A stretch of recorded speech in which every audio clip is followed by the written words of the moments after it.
Klien saya adalah Balkis, bukan nama sebenar, berumur 23 tahun, seorang perempuan, merupakan pelajar tahun akhir Sains Pembangunan FSSK UKM dan anak sulung dari 2 orang adik-beradik. Untuk penemuan masalah klien didapati mempunyai masalah kewangan keluarga, 2. Menjadi beban tanggungjawab keluarga, dan yang ketiga, mengalami tekanan akademik iaitu ketika melakukan kajian ilmiah iaitu tesis. Untuk masalah klien ini, saya menggunakan 5 tahap sistem pengurusan kes kerja sosial.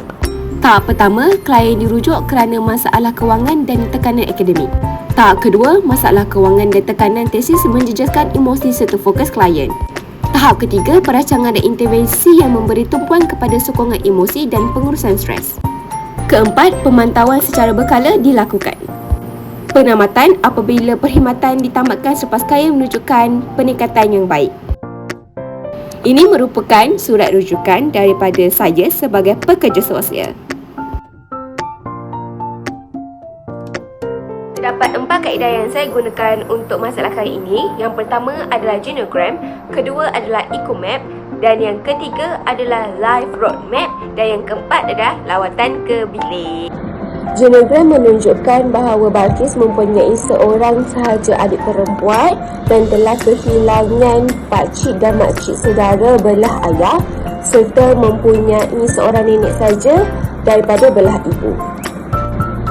Genogram menunjukkan bahawa Balkis mempunyai Seterusnya, eco-map ini menunjukkan bahawa Balkis mempunyai hubungan yang baik, hubungan positif dengan Waning iaitu neneknya, Umairah itu kawan baiknya di universiti, dan Batisha ialah adiknya.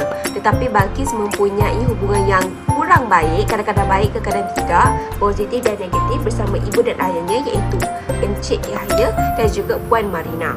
Kemudian, untuk masalah akademik, kajian ilmiah merupakan satu hubungan yang negatif bagi Balkis kerana tekanan. Masalah kewangan juga menjadi salah satu faktor hubungan negatif, dan kawan-kawan yang seperti classmate dan juga coursemate sangat-sangat mempunyai hubungan yang baik. Ini merupakan life roadmap yang dilukis sendiri oleh klien, dan Balkis telah menunjukkan bahawa peristiwa yang paling perit sepanjang hidup dia adalah ketika 17 tahun tidak dapat masuk diploma dan sambung ke STPM, dan kemudian saat paling bahagia adalah ketika dapat masuk ke degree di UKM pada umur 22 tahun. Ini merupakan bukti saya pergi melawat ke bilik klien. Terdapat 3 teori kerja sosial yang digunakan. Pertama, teori ekologi, kedua, teori perkembangan psikososial, dan yang ketiga, teori stres. Hanya teori stres yang tidak saya pelajari di UKM dan saya mengambilnya di luar daripada bilik darjah. Teori ekologi adalah bermaksud dalam kerja sosial melihat individu sebagai sebahagian daripada sistem yang lebih besar, termasuk keluarga, komuniti dan institusi. Masalah klien tidak berlaku secara bersendirian tetapi dipengaruhi oleh interaksi dalam sistem ini. Untuk sistem mikro, terdapat 3 poin utama iaitu ibu yang tidak bekerja, kedua, bapa bekerja sebagai penghantar barang iaitu JNT, dan yang ketiga, menjaga nenek yang sakit.